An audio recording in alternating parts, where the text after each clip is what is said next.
This is National Native News. I'm Jill Freitas. The Federal Emergency Management Agency last week opened $1 billion in grants for disaster management.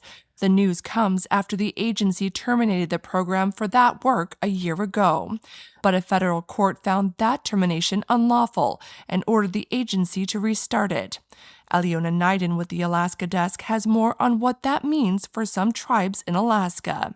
FEMA opened applications for a program to help communities protect themselves from fires, floods, earthquakes, and hurricanes. The agency canceled the program last year, but a federal judge in the U.S. District of Massachusetts ordered that the agency reinstate the funding.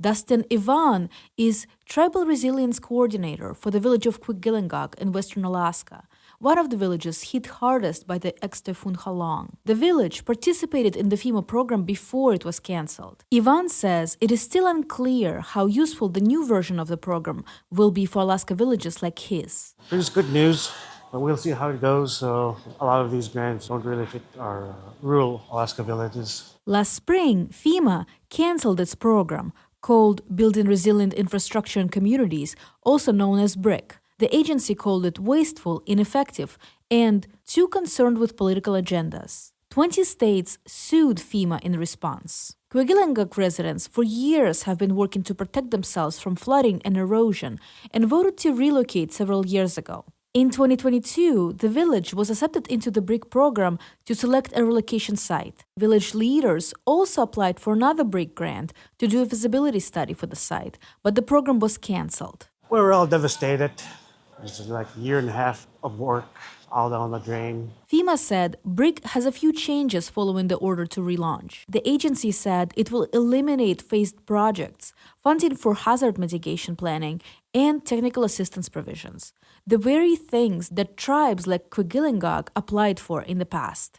Evon says he's concerned that the agency is not planning to do phased projects. Alaska has 4 seasons, and we can only do summer to freeze-up projects. The project we were planning was going to be a multi-year and in phases. The application for the program is open until late July. In Anchorage, I am Aliona Naiden.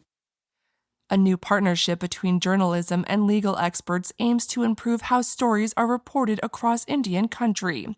The Indigenous Journalists Association and the Center for Indigenous Law and Justice at UC Berkeley School of Law announced a national collaboration this week focused on strengthening coverage of Native nations.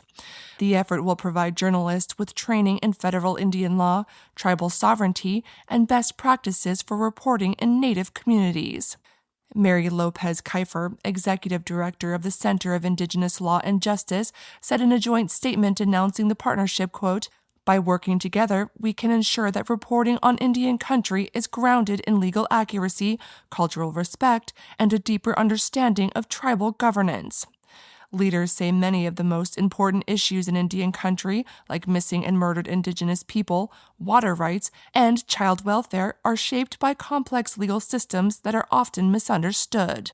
Organizers say the collaboration will include workshops, webinars, and national training opportunities aimed at improving the accuracy and integrity of reporting on Native nations.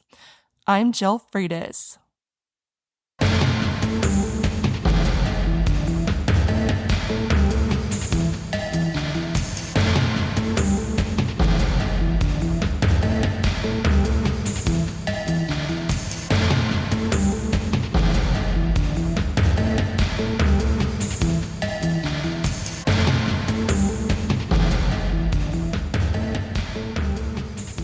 National Native News is produced by Kwigillingok Broadcast Corporation with funding by the Corporation for Public Broadcasting.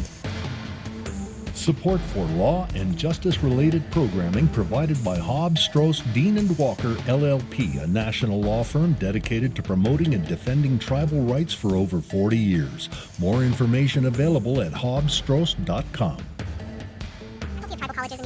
Hear that? Tribal college faculty do so much, one can't say it all here. Nothing but respect. Visit mostthoroughdescription.com. The American Indian College Fund supports this program.